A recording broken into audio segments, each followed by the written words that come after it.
Well, Kentucky basketball is still looking to add on to their 2025 recruiting class, and they just might get a visit from one of the best prospects in the country.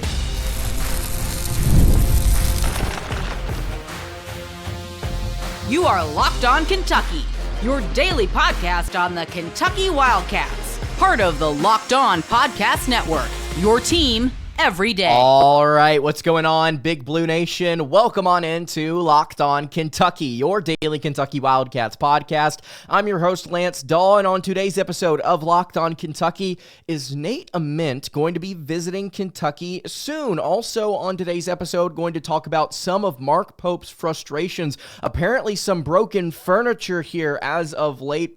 Kind of expected. I'm not particularly surprised despite the online reaction. And then to wrap up the show, let's talk about what Kentucky can and cannot improve here to wrap up the season. Thank you guys so much for making Locked On Kentucky your first listen every single day. Want to remind everyone out there that we are free and available on all platforms. And if you're watching on YouTube, I would greatly appreciate it if you subscribe to the show. And if you are listening on podcast, I would greatly appreciate it if you subscribe there as well. Today's episode is brought to you by Game Time. You can download the Game Time app. You can create an account. You can use code LOCKEDONCollege for $20 off your first purchase. Just download the Game Time app today. It'll save you a ton here on your next ticket purchase. All right, Nate Ament, it looks like he's going to be taking a visit to Kentucky here at some point soon. In case you don't know, top 5 prospect nationally according to the 24/7 Sports composite ratings. The number 4 player in both their average and their player rating, their raw player rating, and then their average through the composite. A 6'9", 185-pound power forward out of Virginia, Highland School to be specific, Warrenton, Virginia, 2025 kid here for the Cats. Many big blue blood schools here out on the trail for Nate Ament, but Kentucky, after missing on Caleb Wilson, is kind of pushing all of their chips in, it seems like, towards Ament, getting him for a visit here at some point here soon. On3 reported on this, I believe yesterday. If you're watching this, it's probably already February 6th, so that would be 2 days ago for you guys, back on February 4th. But Jamie Shaw put out an update saying that, hey, there are 2 teams right now that are carrying some momentum for Nate Ament. And then, if I'm not mistaken, Joe Tipton actually put out an article updating the specifics around kind of where his recruitment lies. So you can find both those articles at on3.com, obviously. But just to give you an idea, Ament recently narrowed his schools down to 11. Alabama, Arkansas, BYU, Duke, Georgetown, Kansas State, Kentucky, Louisville, Notre Dame, Tennessee, and Texas are the schools that made the list. He actually just canceled recently a visit to Kansas State.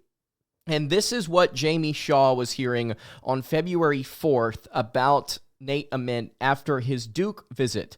Speaking with sources around the recruitment, I am told the current plan is to take one more official visit and then enter decision-making mode. That visit, sources tell me, is Kentucky. As of this writing, I am told an exact date has not been made just yet, but they're looking to make it happen within the next couple of weeks, provided that a trip is scheduled. I am told the current idea is that a commitment would come by the end of February, early March at the latest. Along with Duke and Louisville, the other three schools sources mentioned to me as in striking distance are Tennessee, Notre Dame, and Kentucky.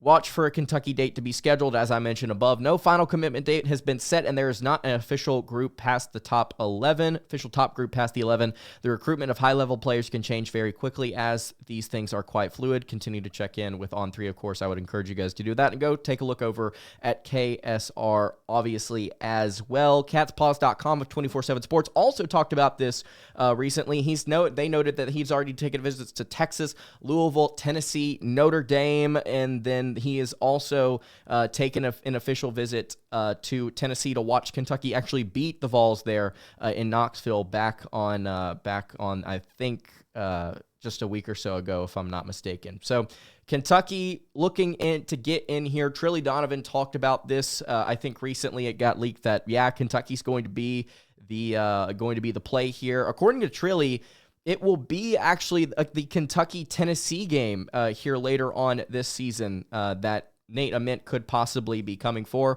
Would love to get him on campus. If you want to know a little bit about him as a prospect, this is one of the best shooters in the 2025 class, at least In my eyes, he is. He is, I think, every bit of the five-star prospect that he is currently slated as, every little bit as the four-star, or excuse me, top four player, I should say. But there are some weaknesses to his game and some concerns, and even Cat's Paws talks about this at length in the scouting report that Adam Finkelstein provided, talking about how he's one of the best long-term prospects in the country. He's a great spot-up player, good size for his position at 6'9", modest wingspan at 6'11", but he's fluid, no wasted movement. He's a plus athlete. He can go out and dunk on you for sure. Great hands, soft touch. Foundation is absolutely there, but he's not as polished. He needs more physicality. He needs more weight put on. I know both of those words there that I just said are probably not the most exciting for you to hear as a Kentucky fan currently. And this is what Finkelstein says specifically. The most glaring limitation in Ament's game is right now is a lack of strength and sheer force. His naturally wiry frame is only just beginning to fill out. Plays a bit upright, raising his center of gravity, which makes it that much easier for him to get bumped off or angled off the line of his drive. He can also struggle to finish through contact in a high-level game. Despite that, he has shown a real ability to get his own shot off. I would encourage you guys, go check YouTube. Go watch the highlights of him playing against AJ DeBansta. I believe he played just a month or so ago, if I'm not mistaken. Some of the highlights from his Nike circuit 8 months ago, 5 months ago as well. He's played some really good competition. And man, this kid has been knocking down a ton of shots. And it's not just from beyond the arc. The kid also shows the ability to get down into the mid-range area and knock down some tough shots. If you want to comp, I think that Brandon Ingram is what I'm looking at here as far as ball handling ability and spot-up ability. You can also throw in maybe a Jabari Smith as well. I think Ament handles the ball a little bit better than Jabari did, at least during his time as a freshman, or excuse me, as a senior in high school and then as a freshman at Auburn. I think that you're looking at that wiry, B.I., Jabari, I don't want to say Kevin Durant, but you see some of that in him as far as just wiry frame and ability to score from essentially anywhere on the floor. He needs to bulk up. He needs to get more physicality, but I think that will come with development. I would love to have him on the roster. I think a lot of things that you're seeing right now as far as reporting is it's going to come down to fit. It's going to come down to NIL. I think Kentucky can be absolutely competitive in both of those environments. What do you think in the comments below? Let me know. Nate Ament most likely visiting for that Tennessee game. We're waiting to get confirmation from official sources here, which should happen pretty soon. All right, let's talk about Mark Pope's frustrations with this team. KSR put out a really good article following Mark Pope's radio show today, and apparently there was some broken furniture following the Ole Miss game, or at least during it, if I'm not mistaken. Before we get to that, though, I want to tell you guys about our friends over at Game Time.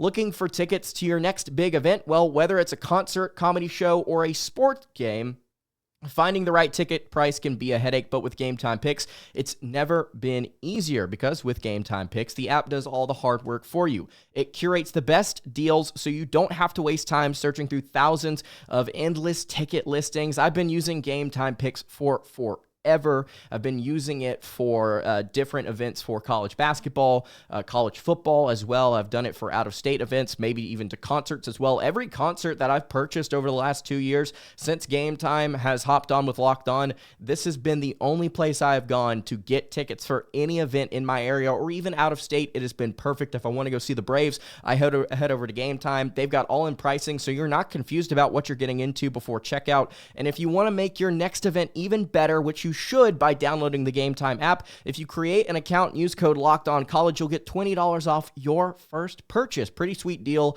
especially now that spring baseball is coming up here in the next couple of weeks. Go to a spring game. Would absolutely encourage you to do so. I know I'm going to. Terms apply. Again, that's code LOCKEDONCollege for $20 off. Download Game Time today. Last minute tickets, lowest price, guaranteed. All right, continuing along here on the Wednesday edition of Locked On Kentucky. Really appreciate you guys tuning in. KSR put out a great article summarizing a really interesting part of Mark Pope's radio show on Wednesday night. A fan apparently called into the show and he asked, do you think Pope, do you think you need to be more stern with his team, be more forceful with them on occasion? Pope agreed, but he talked about the interesting balance between just kind of being emotionally flippant and then actually getting something through to your team by utilizing emotion and energy. And here's the specific quotes KSR, Jack Pilgrim put together. You can go find this on KSR over on On3 as well. Pope said, I could talk to you about hours for this. We like to burn white hot. We know the way we coach, the way I coach. You get the moments where you can burn white hot. If you pick and choose them carefully, the messaging can be really powerful. Sometimes it can come in a different way than you expected. We're taking some opportunities to burn a little white hot, but we're trying to be really, really intentional about them and not be emotionally belligerent. Those were the specific words that he said here. This game is just begging for you to be angry just because you're angry and to be frustrated just because you're frustrated and to lash out at your players just because you're so angry and frustrated. There's a place for that, but the payoff on that has limited short-term returns. They have to be positioned well. One of those instances, according to KSR, led to a big-time blow-up in the locker room recently, one that turned some heads and maybe even led to some replacement cots. So here is the quote I wanted to get to here. There may or may not have been some completely destroyed furniture in the locker room recently. A little Coach P, maybe that's just part of it, Pope said. It's got to be for a purpose. It can't just be for an emotional release. That's not the most productive thing. We try and make sure it's always something that's really, really personal and not just indulgent like an indulgent emotional outburst. It's not functional.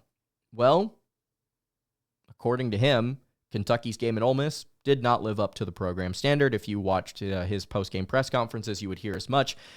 He was asked why another fan called in and asked why Pope had blood running down his wrist coming out of halftime at Ole Miss. He wouldn't confirm if the two incidents are the same, but Pope said on the phone to him during the show earlier tonight, you might be paying way too close attention, my friend. I can assure you there was, how do I put this? We have a really high standard here. Right now, we're not living up to that standard. When things get emotional, we try and run into the facts because, again, we don't want to be emotionally belligerent. We understand the responsibility we have here, and it means a lot to us. We're going to fight and scratch and claw to maintain the standard and to live up to what Kentucky basketball is and what we want it to be. It just means a lot. That's probably as much as I'm appropriately allowed to say about that. You can kind of put two and two together here about what he's talking about with the broken furniture, with the bloody hand coming out of halftime, something that I didn't even notice. This is what I've wanted to see. I don't want to see anybody get hurt, first and foremost. To be able to, as a coach, show that frustration, show that emotion, have that edge, have that grit. That's good. This is a good thing that Mark Pope can go out there and have a little bit of fire to him, can go out there and show that he is somebody that has a little bit of edge. I love that. I love the fact that he's able to go out there and display that to these kids, and he is intentional in the way that he does it. Again, emotionally belligerent is something that he doesn't want to become. Just flippant with the way that you overreact, the screaming, the hollering, the yelling at kids to go. For those of you who know what I'm talking about. Which, not all of it's bad. It can be very valuable if used the right way. You can't make your players numb to it. And I think that that's a really healthy thing, that not only is he aware of it, but he's picking and choosing his spots to kind of light a fire underneath Kentucky. If you look in that second half, Kentucky was way more intentional with the way that they played on both ends of the floor. Yes, we give a lot of crap to Kentucky's defense as of late, but there were some really bad offensive possessions in that first half. Yes, you're not going to be perfect every trip down the floor, but in that second half, way more intentional, more efficient. Amari with that triple-double. You played better defense overall down the stretch. It wasn't enough for you to win, but it was at least enough to make it a close game there towards the end.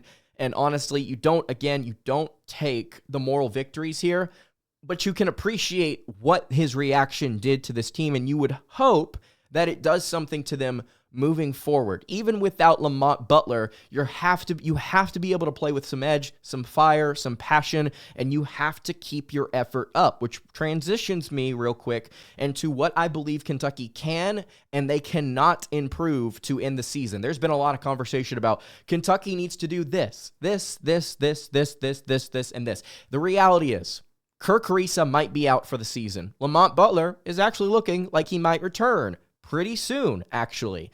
Andrew Carr has been battling those back injuries, and I don't know if he's 100% healthy right now.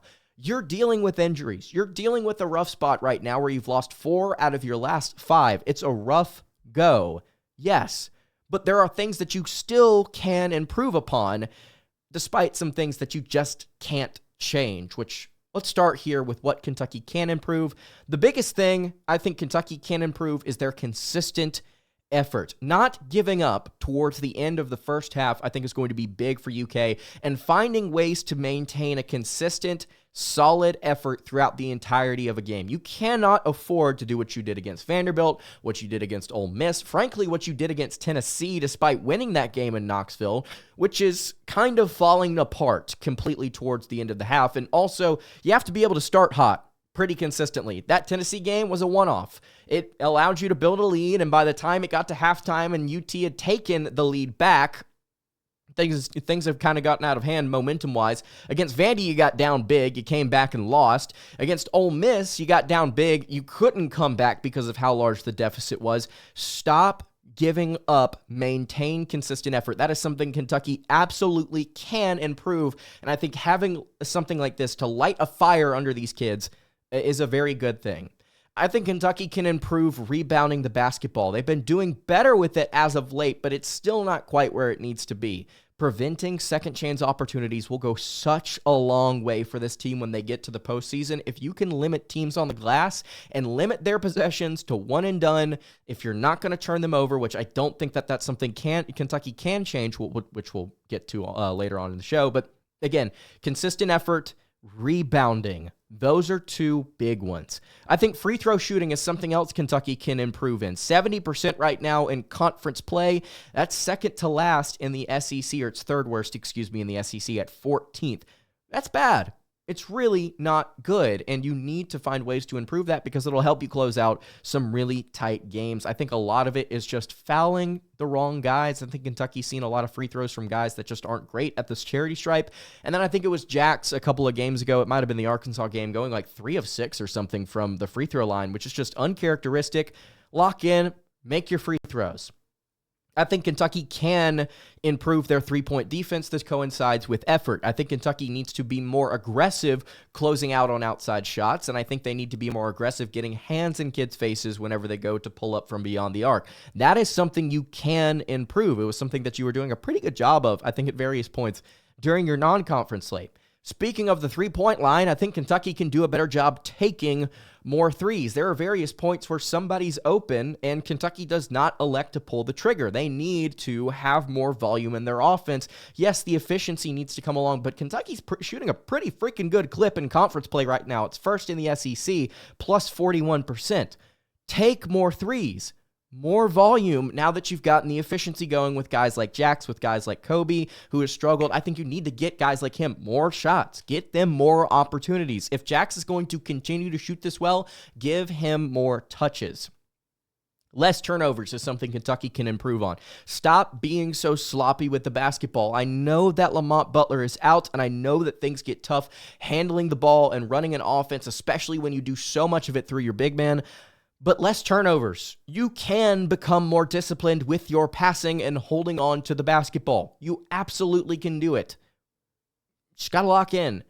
And then the final thing here, Kentucky can improve their resume. Right now, they're sitting on the 4-seed line. They cannot afford to fall to that 5-seed line. If they do, we're going to have some tough conversations about what Kentucky might look like in March. You got to be able to hold on to that 4-seed or higher. If you can, you have a better shot of getting out of that first round because you'll be playing a weaker opponent on paper. That's all you're looking for, is to find a way to get past that first team.